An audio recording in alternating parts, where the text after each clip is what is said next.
What up brothers, it's Clipper King returning for a new review to my channel, and it's going to be a double review. It might be a two-parter, it just depends how skilled I am in getting all the information into one part. If I can do it in one and it's around half an hour, I will do. If it busts up into two parts, please check out both parts. But like I've said, I'm going to review the Dark World versions of Thor. The one on the left is the regular version, the one on the right is the Asgardian light armor version.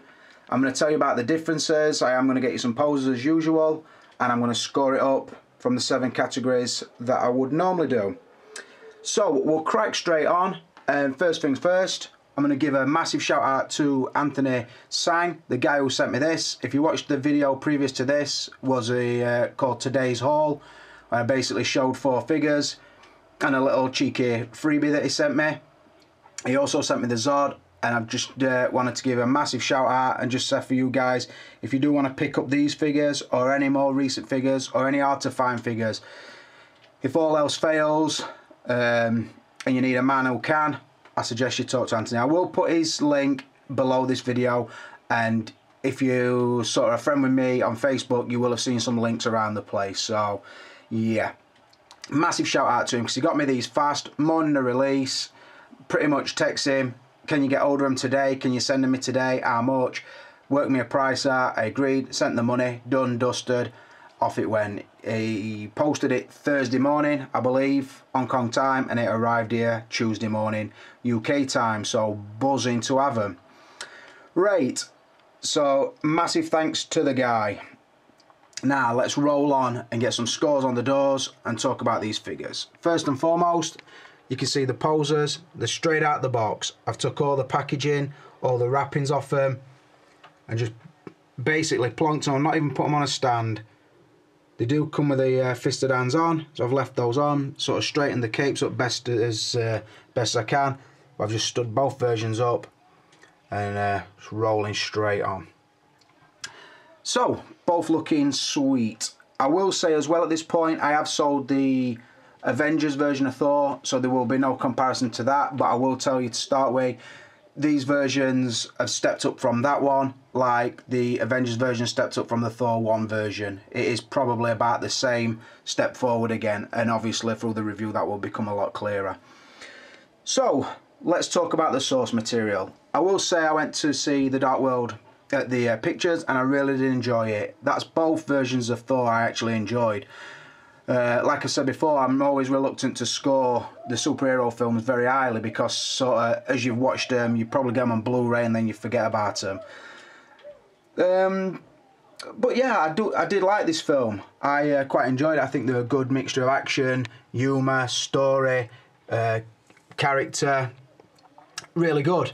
I would say I prefer it to probably the recent Iron Man and the recent Captain America. Although I did quite like Spider-Man, and I also enjoyed the X-Men. I went to see X-Men other day, so I don't know, I would probably rank it sort of on the upper scale of the Marvel films. Really did like it. There were some daft bits. The scene with Selvig running around Stonehenge, I didn't really see a point to it. I think it was just trying to show you how crazy he'd become. But I think it was just sort of easy comedy, I would say. So, but like I said, all in all, the film, I did enjoy it. So I'm going to give it a straight down the middle 3 out of 3. Obviously, because both figures came from the same film, they are both going to get a 3 out of 3 for source material. Right, before I roll on to packaging, I will just correct myself and say I did score the source material 3 out of 3. You all know I meant 3 out of 5. But anyway, I'll roll on. Like I said, packaging, and it's been really helpful seeing both these figures together because I can make an instant comparison and point out the differences without sort of having to go back on the figure, add the release one after the other, so to speak.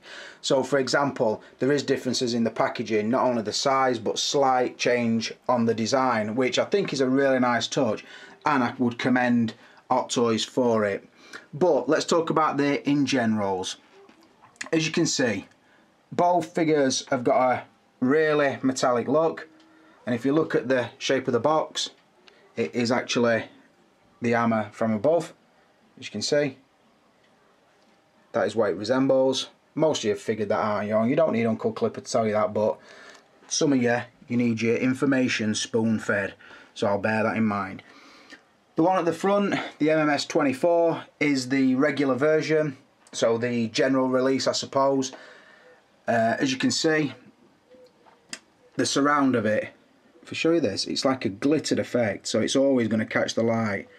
That's like a flat metallic, and then here is like, do you know when you put glue on a surface and then you sprinkle glitter onto it? That is the look that it's, they've got here, but obviously it makes a rough texture, listen. And then the same around the edges, I'll show. And like I said, this one, the regular version, they've been modest and it's all silver, which it does look nice. As a standalone box, it does look very nice. I do like the shape difference, and it is eye-catching, and it is something really different to what we've seen. It's not just the normal Marvel box. They have mixed up the design slightly. Moving back, just to show you the edging on the special edition Asgardian light armor, you see again the glittered effect, but this time it's in gold, so it does give it that special edition feel, what a lot of us do cry out for, but then when they make the little changes we pass it off and we're sort of nonchalant towards it. So yeah, let's just see if I can move these. But I am going to, like I said, sometimes we pass it off and say, oh, it's a special edition, they didn't do enough different. But I think on this, I think they complement each other really well, but they also look really good as standalone boxes. I will also show you the backs. Again, like I've said before, Uncle Clip will only show you things in his reviews that I think might be of interest. Now some of you might say, namely Stiff Richards, why you pay so much attention to the box? Simply because some people, like I've said before, are not lucky enough to have this style of figures we collect, or have as many as we're lucky enough to get. So I do always try and review for somebody who might be only buying this figure, might be their only figure ever. So I do review it as a total product, so to speak. So that just answers it. And like I say, each to their own. If nobody wants to see the packaging section, it's easy enough to just skip by. Anyway, rolling on and showing you the differences and the similarities. Obviously at the back is the light armoured version. You can see it is on a golden background, and it has sort of the style of picture where he's looking down, quite mournful looking, really nice touch. And then on top of that you sort of got the credits and everything. I'm not even going to say pause if you want to read it, because nobody ever does, so I'm not going to say that. Moving across to the regular version, it's a more war feeling back artwork, and I do think both look really nice. Obviously this one, to fit the theme, is on a silver background and just a smooth box. So like I said, I do think they do complement each other really well.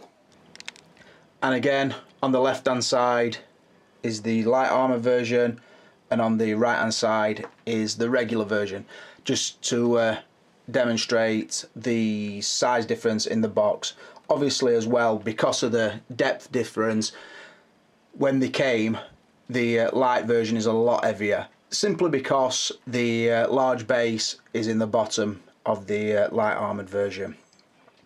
I will say, while I'm mentioning packaging as well, both figures, and I didn't understand this, or not that I didn't understand it, I didn't realise, both versions do come with a black cloak, and it is in the underside of the lid on both versions.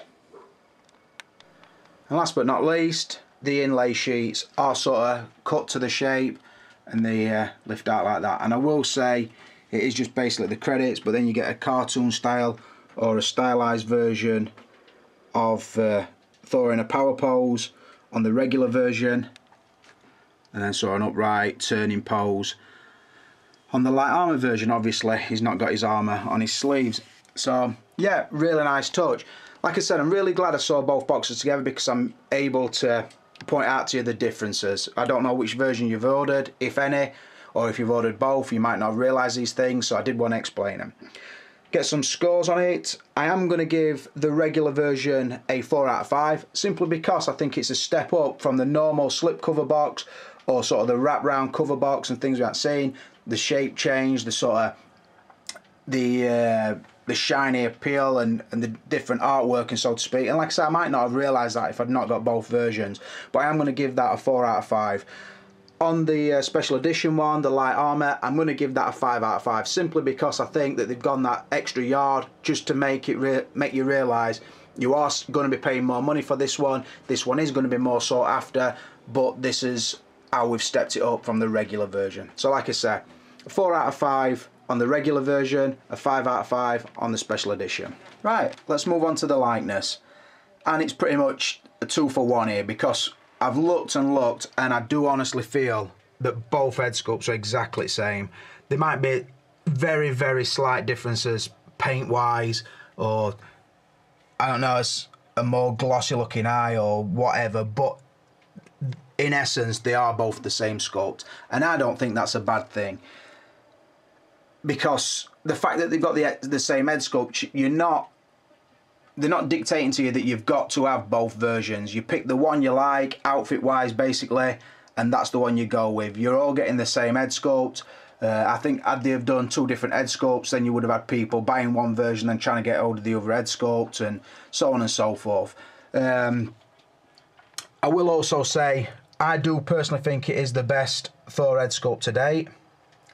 Some people that I've been seeing and reading have said that they don't like the open mouth, the teeth, and I can't remember what else they said. But I've got to say, in hand, I've said this before with teeth on a sculpt, when you're shining a bright light on them from 3 inches away, it does give the appearance that the teeth are really, really white and noticeable. In hand, that's not really the case. It sort of falls into the shadow of the lip. Obviously, I'm looking at it above the camera, I'm looking at it through the viewfinder, and through the viewfinder it kind of has an appearance that he's wearing false teeth or a white gum shield. That's not the case in hand. Even that aside, let's move on to this one. This is one where sort of the head's like slightly tipped forward. So from there, looking at the eye level, again the lower teeth do look obvious, but even from there in hand they don't really. But I don't know, you either like it or you don't. I do personally, and like I say, I do think where Thor 1 stepped forward to the Avengers version, I think the Avengers version has jumped forward to this version. This is definitely the Thor head sculpt to have. It is closest to Hemsworth. I will say as well, like I said before, to a lot of people, I've started going at gym, and I do get, when I look around gym, I do get to see a lot of guys with the appearance of, don't know if you want to call it carb face, or I don't know, protein bloating in the face, or straight up steroid face, whatever you want to call it. There is a puffiness about people's faces when they do prolonged weightlifting, whatever means they're using. Look, for example, at Triple H. Triple H, with his natural face, does not look anywhere near as bloated as when he's roided up to fuck. And I think that they have captured Thor or Hemsworth at his most abusive, let's say. And I'm not trying to say that he's a steroid junkie, but I don't think you get fucking arms that size for no reason. Anyway, like I said, I do love the head sculpt. I do like the use of sculpted hair. I might be in the minority there, but I see a lot of pictures on Facebook of people who take the head sculpts, they sort of scalp them down and put real hair on. I can't think of any figure that's actually improved it, aside from the version of Joker that Dean Knight borrowed off Cozzy. That's the only head figure that I actually prefer. And like I say, I might be in the minority there, but that is my honest thoughts. I just think it makes the head look massive. And on shorter head figures, I think it's a fucking total 100% no-no. No disrespect to them guys doing real hair, because I couldn't do it myself, but sometimes I think you're killing the sculpt. But that's a little interlude for you.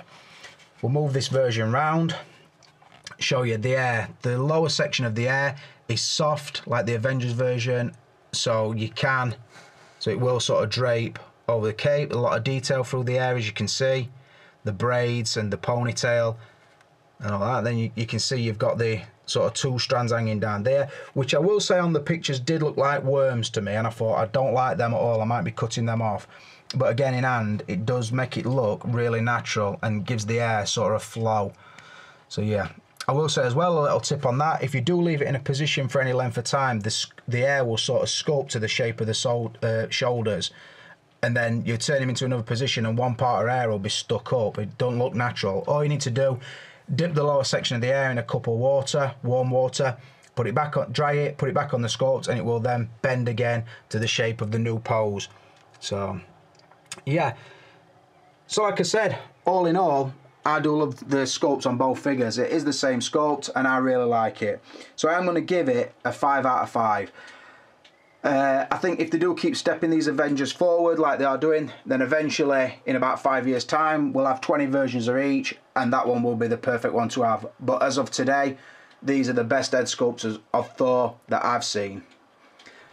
Rolling on to outfits, and I will start off by saying they are pretty similar anyway. In fact, they're exactly the same apart from the arm setup, or as I can see. There is one other difference, and I'll mention that in a moment. So we'll start off and cover the regular version. So as you can see, he has the large chest armor, which I will say, the whole torso section really fits the body flush. There's very little movement in it. I think I read in the brochure that it's fitted to the body in certain areas, so don't try and remove it. Whether that's the case or not, I don't know. It is quite stiff, so it restricts an ab crunch, but it does look really good scale on the body. Moving down, this is very flexible, so it doesn't hinder the movement of the legs. And underneath that, he has got sort of the blue skirt style effect, and that does go around to the back. I'll show you in a minute. The cape, I might as well tell you, I think Hot Toys again have got it wrong with the cape, simply because they've gone for the 2-ply cape without a wire. There's no wire, so you can't pose it. I know the pictures looks like you can, but you can't. I would think that you could probably use the same technique to put a wire along the bottom of the cape like I did with Superman, so you can get that sort of look. You would be able to do that with this cape because, like I say, it's 2-ply. Just turning around more. Come down, obviously see the cape design and the pleats and so on. It flows quite nice, and it's not quite as thick material as the Thor or the first version, but it is still, for me, the wrong material. I think there's another opening for Tony May to crack on and do as another cape, and with this one it would be pretty easy to fit because the 2 upper discs do pop out, so you can take the cape off and then the cloak will go onto it. While I'm talking about the cloak, both versions do come with a cloak. It's on the underside of the lid, like I mentioned in the packaging section, and it's basically, you just put it on, put his neck through where my thumb is, drape it round him and sort of pose the pleats as you want. I think from the pre-order shots, a lot of people, me included, thought that only came with the armoured version. That's not the case. It does come with both, so I'll mention that again on the extras. Now, the big moving down. They both wear the same trousers, which is a mixed media, kind of like a fabric with then a pleather effect, and then sort of an armoured effect. That is all material. Strapping up here, as you can see. Nice fitting, do fit the body really well, and it doesn't hinder the articulation at all. Similar style boots that we've seen before, sort of a separate shin piece, which is really well detailed and painted, and then just a boot, so there is ankle articulation, which is, I don't think there's any surprises around here. Now, the big differences, the arms. As you see, there is a split, so it's not a shirt as such on this. This, they've really improved how the armour looks on it because it is really fitted to the muscle. I will say it is still plastic on top of a muscular frame. Now, this was a big surprise for me. In fact, I won't say it yet. I'll tell you in the articulation section. Yeah, but like I say, it does fit and it does keep the contour of the muscle a lot better than the other versions of Thor that's come out. So, yeah, don't think there's much more I can mention until I show you the other version. So yeah, that's the armoured version. Really nice outfit. Worked really well in general. There is some problems with it, but all in all, looks really good, and also it is pretty accurate to the film. Moving on to the light armoured version. As you can see, I've got this one posed. I hope this doesn't hurt me from getting around the figure. Again, same torso section, Same clasps to hold on the cape. Same sort of crutch area, really nice. The legs will just push them out of the way when you pose it.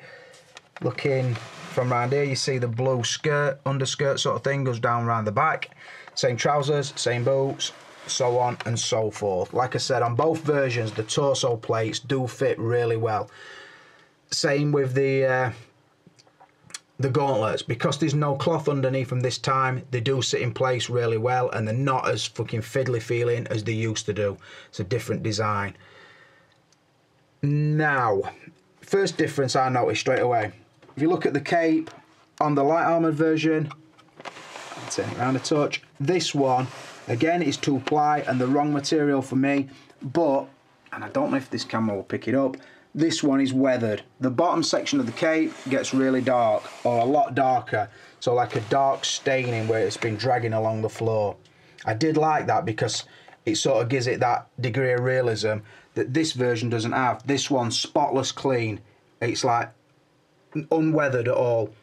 So there is a difference there, and like I said, I do prefer sort of this area on the lighter version. It has been weathered up for you 3A fans. Obviously this one doesn't come wearing the sleeves, and I thought to myself, is it a case that they could have had pop on and off arms, so they could have had both versions in one? I don't know, because then I don't know how you would have swapped out this chest section here, because you can see chest underneath here, and then obviously the arms go into the... I'll cover the arms more when I get to the articulation section, because it is probably the big question that people want to know. I will say at this point I have not popped these discs out yet and took the capes off, but I will be doing it at some point on one of the figures. But I think both do look really good. I think again the sleeves do work on it this time, where before it's been a bit of a pain in the arse. I don't know what to give it. I do like the fact that it's weathered on the light armour version. I think that is a really nice touch. Like I say, it gives it realism. But because there's no sleeves on that, I suppose I've got to mark that down. So I'll give the light armoured version a 3 out of 5 and the armoured version a 4 out of 5. Just because it's got sleeves, and for whatever reason this time they've made it fit the arms properly. So we'll now roll on to articulation.